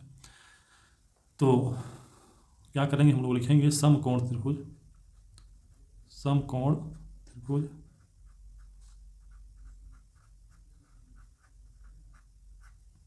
समकोण त्रिभुज CDP में, CDP में आप CDP में समकोण त्रिभुज लगाइए तो क्या हो जाएगा, ये त्रिभुज है। तो आपको क्या क्या मालूम है, लंब मालूम है, आधार मालूम है। तो आप लिखेंगे लंब आधार संबंध क्या होता है, tan थीटा बराबर CD/DP, CD/DP। तो क्या आ जाएगा, tan 60 अंश बराबर y/x। tan 60 अंश का मान क्या होता है, √3 बराबर y/x, y/x हो गया। तो y का मान कितना आ जाएगा, तिरछा गुणा कर लीजिए तो y बराबर आपका आ जाएगा √3x। समीकरण 1 हो गया। पुनः समकोण त्रिभुज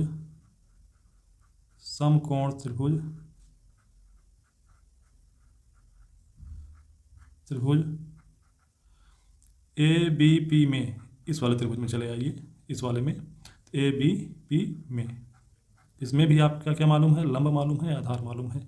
समकोण त्रिभुज है यहाँ पर ना, पोल खड़ा होता है 90 अंश पर खड़ा होता है। तो अब क्या हो जाएगा, tan थीटा इक्वल टू क्या है, ए बी बटे बी पी, ए बी बटे बी पी। रखिए मान, tan कितना है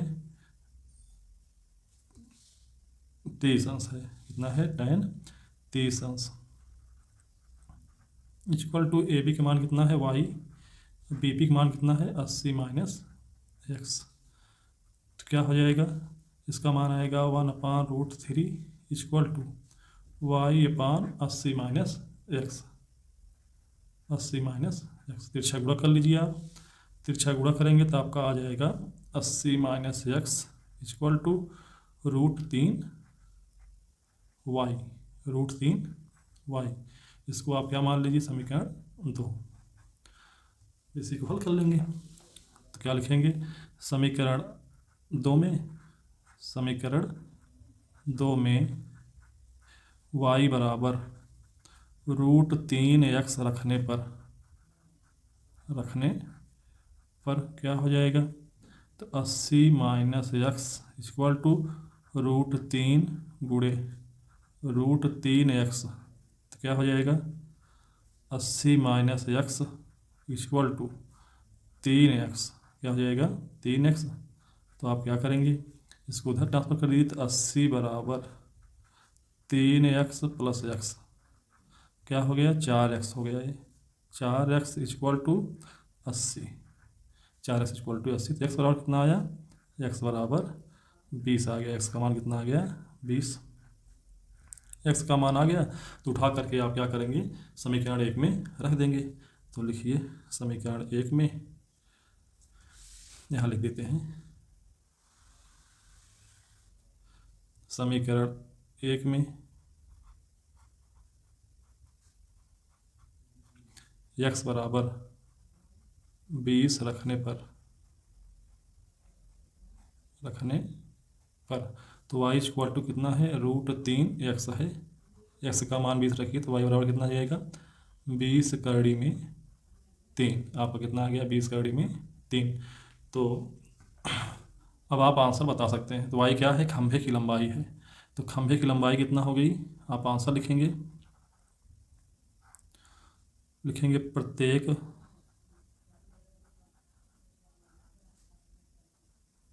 प्रत्येक खंभे की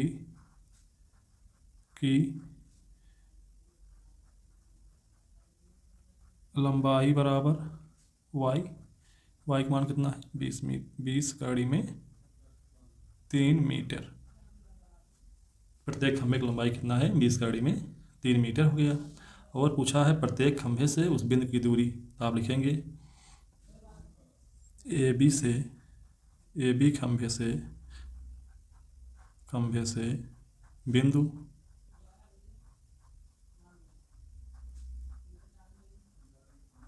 P की दूरी बराबर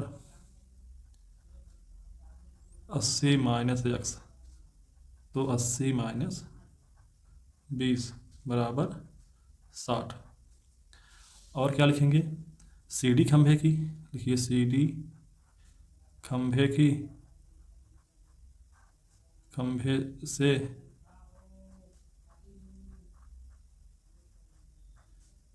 बिंदु P की दूरी बराबर क्या है आपका x है, x का मान कितना है 20 है, 20 मीटर। आपको इतना लिखना है इस प्रश्न में। बहुत ही अच्छा प्रश्न है, आप देखिए तो कहीं भी आपको ऐसा नहीं लगेगा कि बहुत टफ प्रश्न है। क्वेश्चन नंबर 4 के अथवा वाले पार्ट को हम लोग करते हैं। लिखा है भूमि के एक बिंदु से 20 मीटर ऊंचे भवन के शिखर पर लगी एक मीनार के तल और शिखर के उन्नयन कोण क्रमशः 45 अंश और 60 अंश है। मीनार की ऊंचाई ज्ञात कीजिए। तो मीनार की ऊंचाई आप मान लीजिए h है। एक भवन है, देखिए ये भवन है जिसकी ऊंचाई 20 मीटर है, यह धरातल पर खड़ा है और इस पर एक क्या लगी है मीनार जिसकी ऊंचाई h हम लोग मान लिए हैं, और इसके तल का उन्नयन कोण 45 अंश है। ये कोण कितना है 45 अंश, और इसके शिखर का उन्नयन कोण 60 अंश है। तो हम लोगों को मीनार की ऊंचाई बतानी है। हम मान लेते हैं कि माना मीनार की माना मीनार की ऊंचाई बराबर h। अब क्या करेंगे, समकोण त्रिभुज BCD में क्या क्या मालूम है आपको, लंब और आधार मालूम है, कोण 45 अंश मालूम है। तो tan थीटा इक्वल टू होता है लंब बटे आधार।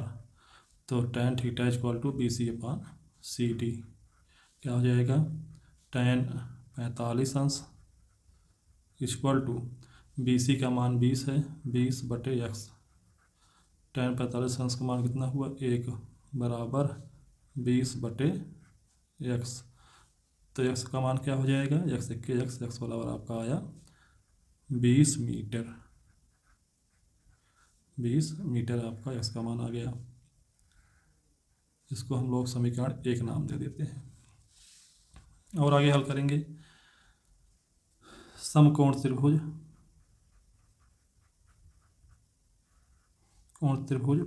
ACD में क्या हो जाएगा, tan theta equal to AC/CD क्या हो जाएगा, tan 60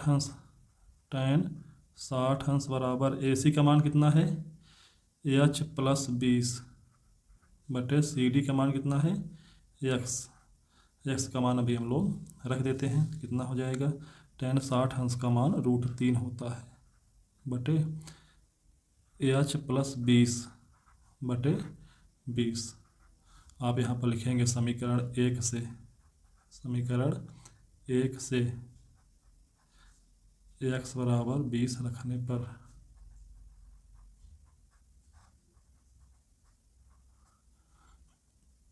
आगे हम लोग हल करेंगे। तो 20 गुणा √3 करेंगे तो 20 कड़ी में 3 बराबर h + 20। तो h का मान क्या हो जाएगा, तो h बराबर हो जाएगा 20 कड़ी में 3 - 20। तो क्या आ जाएगा, h बराबर, h का मान आ जाएगा 20। आप कॉमन कर लीजिए, क्या बचेगा, कड़ी में 3 - 1, ये आपका मीटर। इतना आंसर हुआ। तो आप लिखेंगे आंसर, मीनार की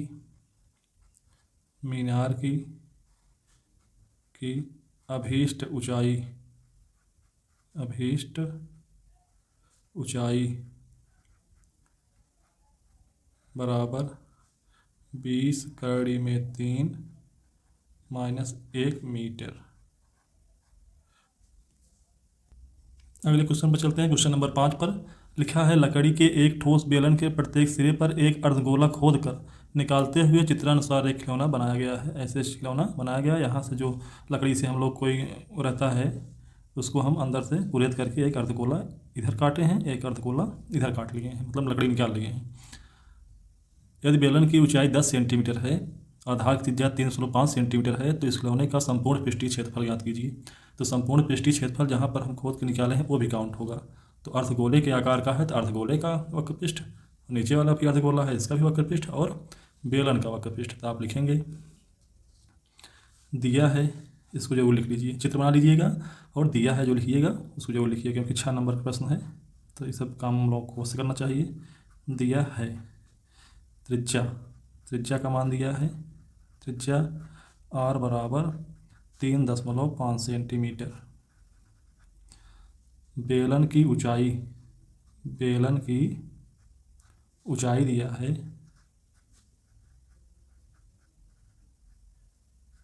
h बराबर आपको दिया है 10 सेंटीमीटर।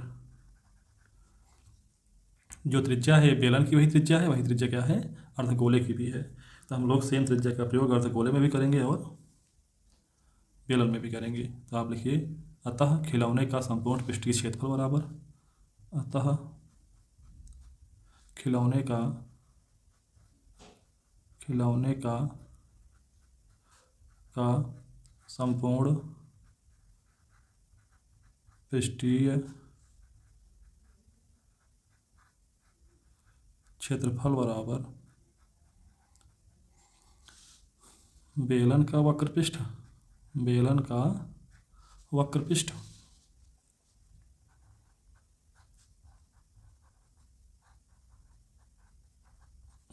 प्लस 2 गुणे क्यों कर रहे हैं, क्योंकि अर्धगोला 2 ठौर है, इसको पूर्ववत कर निकाला गया है, तो इसका भी वक्र पृष्ठ बनेगा 2 गुणे अर्धगोले का वक्र पृष्ठ, अर्धगोले का वक्र पृष्ठ।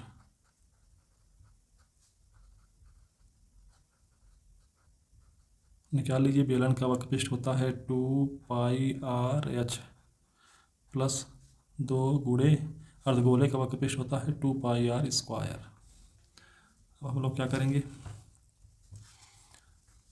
यहाँ पर इसको हल कर लेंगे। 2πr/h प्लस 2 दूनी 4πr²।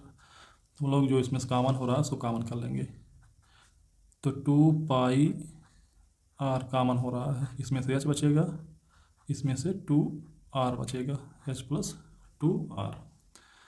तो रखिए समान, तो 2 गुणे 22/7, पाई का मान 22/7 का है रखने के लिए, r का मान 3.5 और h का मान 10 है, 2 गुणे 3.5। इसको हल कर लेंगे हम लोग, तो क्या हो जाएगा, 7 1 के 7, 7 5 35.5 आ जाएगा। 0.5 का 2 से गुणा करेंगे तो 1 आ जाएगा। तो इस प्रकार से क्या आया, ये केवल 22 यहाँ पर बचेगा, 22 × 1 माइनस 0.5 पर 2 गुणा करेंगे तो 1 आ जाएगा, इंटू और 10 प्लस 3.5 का 2 से गुणा करेंगे तो 7 आ जाएगा। तो क्या हो जाएगा, 22 गुणे ये 17 हो गया। अब करेंगे गुणा, 17 दूना 34 के 4, हासिल 3, 17 दूना 34, 3 37, 374 सेंटीमीटर स्क्वायर। इसका क्या बनेगा, संपूर्ण वक्रपृष्ठीय क्षेत्रफल। आइए हम लोग इस प्रश्न के लास्ट प्रश्न पर चलते हैं, 5वें का अथवा खंड करते हैं। क्या लिखा है, एक ठोस एक अर्धगोले पर खड़े शंकु के आकार का है, अर्धगोले पर एक शंकु अर्धारोपित है, शंकु और अर्धगोले की त्रिज्याएं समान है, मतलब कि 3 सेंटीमीटर त्रिज्या अर्धगोले की है, 3 सेंटीमीटर शंकु भी है। यदि ठोस की ऊंचाई 6 सेंटीमीटर है, ठोस की पूरी ऊंचाई कितनी है, 6 सेंटीमीटर, चूँकि त्रिज्या ही 3 सेंटीमीटर हो जा रही है अर्धगोले की, तो 3 बच रहा है, तो इसकी ऊंचाई कितनी जाएगी, 3 सेंटीमीटर। तो ठोस का आयतन बताना है, तो हम लोग लिख लेते हैं जो दिया है, क्योंकि 6 नंबर का प्रश्न है, तो हम लोग जो दिया है चित्र और दिया है जरूर लिखेंगे। लिखिए, दिया है अर्धगोले की त्रिज्या, अर्धगोले की त्रिज्या बराबर शंकु की त्रिज्या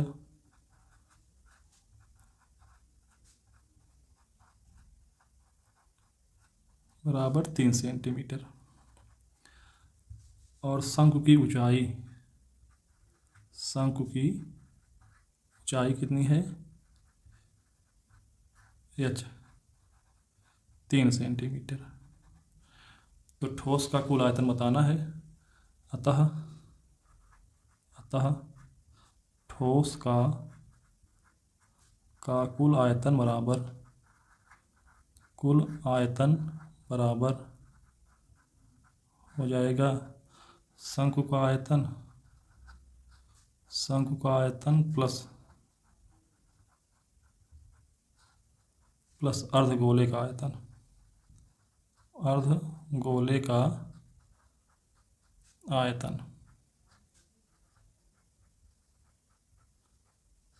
तो क्या होता है, इसका आयतन होता है 1/3 πr² h, और अर्धगोले का होता है 2/3 πr³। आप क्या करिए, कुछ कॉमन कर लीजिए, इसमें से क्या कॉमन हो रहा है, 1/3 πr² कॉमन हो रहा है, तो इसमें से h बच रहा है, इसमें से 2r।